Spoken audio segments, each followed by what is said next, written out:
நன்றி. Please be seated. அப்படி அமருவோம். நாங்கள் வார்த்தைக்கூடாக கடந்து செல்வோம். எல்லாரும் திருப்பிக் கொள்வோம். 1 கொரிந்தியர் 9:16. Please turn to 1 Corinthians chapter 9 verse 16.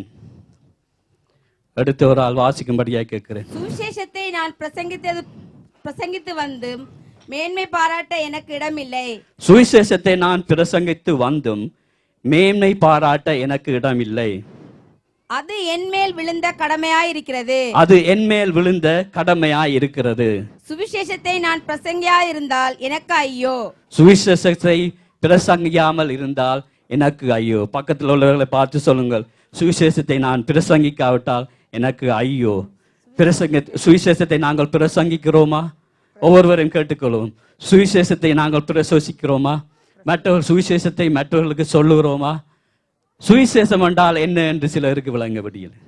சுவிசேஷம் என்றால் நம்முடைய ஆண்டவராகிய இயேசு கிறிஸ்து எங்களுக்காக இந்த உலகத்தில் இருந்து வந்து பாவங்களிலிருந்து எங்களை விடுதலை செய்து எங்களை மீட்டு எங்களை ரட்சித்து தமது சொந்த குமாரனாக மாற்றி எங்களை ராஜாக்களும் ஆசாரியரும் லேவியருமாய் மாற்றி உன்னதங்களை ஏறி உட்கார்ற சலாக்கியத்தை தந்திருக்கிறார். அல்லேலூயா.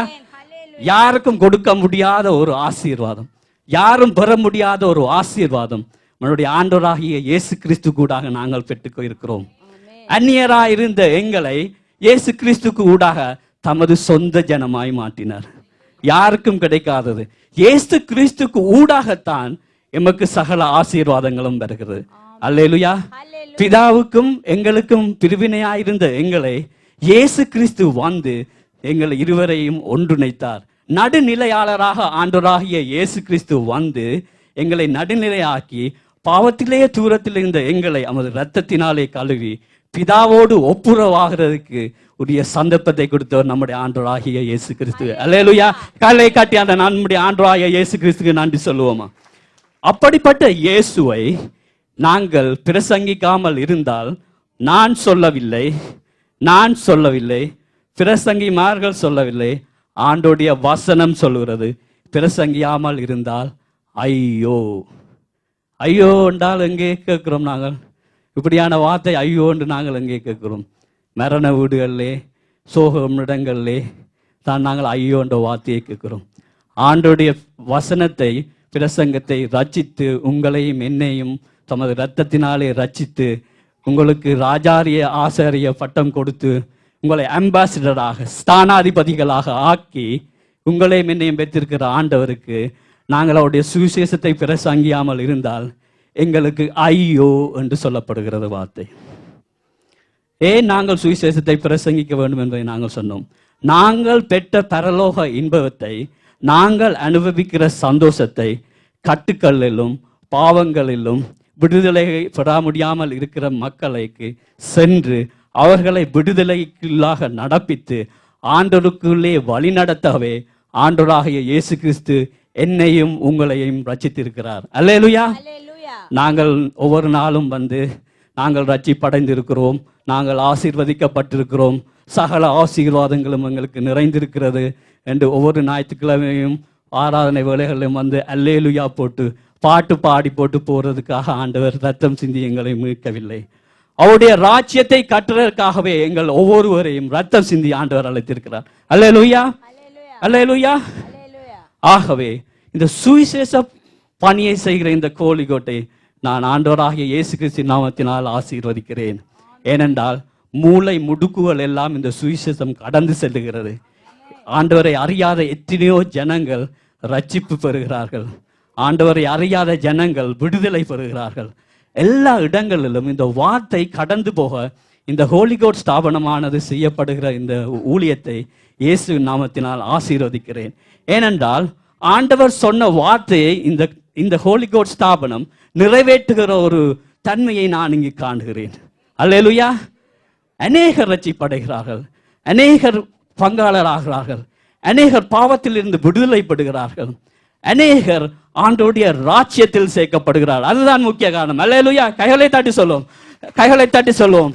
ஆண்டோடைய ராஜ்யத்தில் ஆண்டோடைய பிள்ளைகளை சேர்ப்பதே மது வேலை. அல்லேலூயா. நன்றி. அதுக்காகத்தான் ஆண்டவர் எங்கள் ஒவ்வொருவரையும் விடுதலை செய்து எங்களை ஆசீர்வதித்து அவருடைய வல்லமையை எங்களுக்கு தந்திருக்கிறார். ஆகவே நாங்கள் சற்று சிந்திப்போம் அந்த காரியத்தில். நாங்கள் மறுபடியும் பார்ப்போம் இன்னும் ஒரு வசனத்தை. சொல்லப்படுகிறது, உற்சாகமாய் கொடுப்பவனிடத்தில் தேவன் பிரியமாயிருக்கிறார். அல்லேலூயா. பாட்டு பாடுற இடத்துல சந்தோஷமா இருப்பேன் என்று வசனம் காணல. நான் பைபிள் எல்லாம் தேடி பார்த்தேன், ஒரு இடத்துலையும் காணல. உற்சாகமாய் ஆண்டவருக்கு கொடுத்துக்கிற இடத்தில் தேவன் பிரியமாயிருக்கிறாராம். அல்லேலூயா. கேட்க உங்களுக்கு வியப்பாயிருக்கிறதா? சிலர் சொல்லுவார்கள், நான் நல்லா ஆராதித்தா ஆண்டவருக்கு சந்தோஷம்தான், ஆண்டவர் சந்தோஷப்படுவார் நல்லம். ஆனால் வசனத்தை எங்க காணவில்லை. தேடி பார்த்தேன். உற்சாகமாய் கொடுக்கிற இடத்தில் ஆண்டவர் சந்தோஷமாயிருக்கிறார், பிரியமாயிருக்கிறார். ஆகவே சுவிசேஷ பணியை செய்கிற இந்த ஹோலி கோட் ஸ்தாபனத்தை நீங்கள் தாங்கும்படி நான் உங்களை கேட்டுகிறேன். ஏனென்றால் சுவிசேஷ பணியை இது செய்கிறது. நீங்களும் நானும் செய்ய முடியாத ஒரு காரியத்தை இந்த ஊழியம், இந்த ஹோலி கோட் ஸ்தாபனம் உலகம் எல்லாம் இப்போ மோர் தேன் 110 கண்ட்ரிஸுக்கு போகுதுன்னு நான் கேள்விப்பட்டிருக்கிறேன். ஆண்டவருக்கு நன்றி செலுத்துகிறேன். என் சின்ன பிராயத்திலிருந்து என் வாஞ்சை அழியாத ஆண்டவரை அறியாத ஆத்துமாக்கள் ஆண்டவரை ரட்சிப்படைந்து ஆண்டோடைய சமூகத்தில் சேர்க்கப்பட வேண்டும் என்பது என்னோட ஒரு வாதமாக இருந்தது. அல்லேலூயா. அந்த வாஞ்சையை நிறைவேற்றுற பாஸ்டர் உதயகுமாருக்காக, அவருடைய குடும்பத்துக்காக நீங்கள் உங்கள் ஜெபங்கள் தாங்க வேண்டும். என்ன சொல்வார், நாங்கள் ஜெபிக்கிறோம், ஆலயத்துக்கு போகிறோம், அதோடு மாத்திரம் நாங்கள் நின்று கொள்ளாமல் இந்த சுவிசேஷ ஊழிய பணியை நாங்கள் செய்ய இவருடைய கரங்களை நாங்கள் தூக்கி விடுவதற்காக நாங்கள் கொடுக்க வேண்டிய பங்கை இந்த ஊழியத்துக்கு கொடுக்கும்படி தயவாய் கேட்டுக்கொள்கிறேன். ஆகவே அநேகர் யோசிக்க வேண்டாம். உங்கள் கோயிலூரிக்கு, உங்கள் எந்த ஆராதனையில் எந்த சேர்ச்சில் நீங்கள் இருக்கிறீர்களோ அந்த சேர்ச்சுக்குரிய டாய்ஸை நீங்கள் அங்கே கொடுங்கள் ப்ளீஸ். அங்கே கொடுக்க வேண்டிய டாய்ஸை இங்கே அனுப்பாதீங்கள். இது அப்படி மற்றவருடைய ஆலயங்களுடைய சொத்துக்களை திருடுற ஒரு ஊழியமாக இல்லை.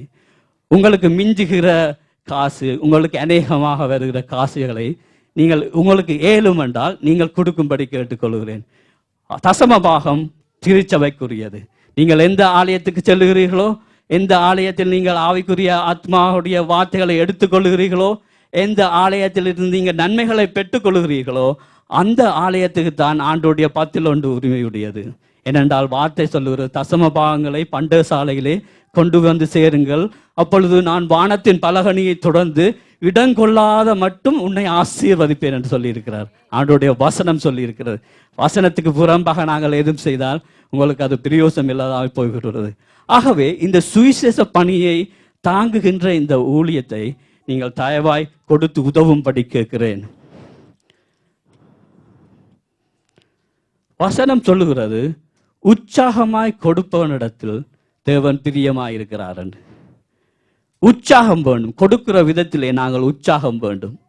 நாங்கள் ஆண்டுடைய ராஜ்யத்தை விதைக்கிறதிலே உற்சாகம் வேண்டும். எனது சொந்த வீடு, எனது சொந்த சபை, எனது சமுதாயம், எனது சர்ச் மக்கள் என்று நாங்கள் இருக்காமல், ஒரு சுய குறுகிய நோக்கத்தோடு இருக்காமல், ஆண்டோடைய வசனம் என்று சொல்லுகிறது, இந்த